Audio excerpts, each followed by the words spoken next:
pourquoi se promener dans le Griffintown? Pourtant, pendant longtemps, c'était le quartier le plus malfamé du Canada.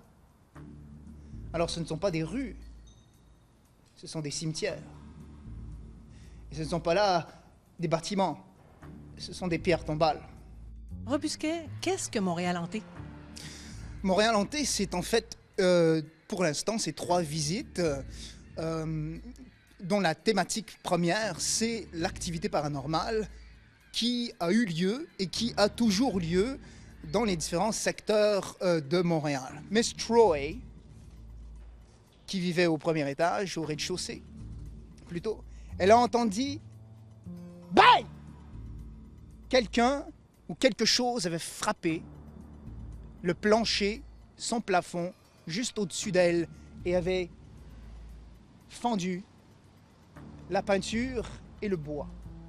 Les recherches que vous faites, est-ce que c'est des histoires inventées ou est-ce que c'est vraiment basé sur des histoires vraies? Ce ne sont pas des histoires inventées, ce sont des témoignages de gens qui ont vraiment vécu ce que nous racontons. Donc nous sommes en quelque sorte la voix de ces gens-là.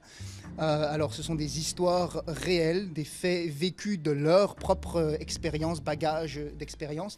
Et puis pour mieux comprendre, parce que c'est dans notre nature de vouloir faire cela, pour mieux comprendre ces expériences, on les contextualise et puis on ajoute des éléments historiques pour permettre aux gens de faire leurs propres idées. C'était la bière préférée des Québécois en 1965, la bière Dow.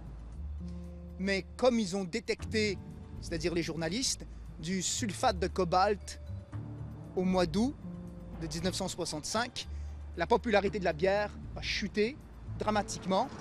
Et pour nettoyer son image, Dow a dit il n'y a plus de problème, on a déversé des gallons et des gallons de cette bière dans le fleuve. Donc là, vous pouvez boire la bière. Il y a eu 20 morts. Alors c'est une triste histoire parce que William Dow était un homme d'affaires de génie. Alors il a fondé ça et puis maintenant c'est un bâtiment qui va probablement renaître comme vous pouvez voir là. Alors ça reste une histoire en suspens. Et pourquoi tu fais des visites hantées comme ça? Est-ce que tu aimes ça faire peur aux gens? Non, pas nécessairement. En fait, les histoires parlent pour elles-mêmes. Donc, c'est une très bonne question d'ailleurs encore. Il y a des gens qui ont peur des mouches et il y a des gens qui n'ont pas peur des fantômes. Ce quartier le plus malfamé de l'histoire du Canada a changé de visage, bien sûr. Vous voyez aujourd'hui, c'est Condoville. Mais ce n'est pas parce qu'il a changé de visage qu'il a changé d'histoire. Même si le maire Drapeau a rezonné ce quartier en quartier industriel en 1963, provoquant l'exode de 60 000 personnes, laissant ici environ 1000, les fantômes sont restés.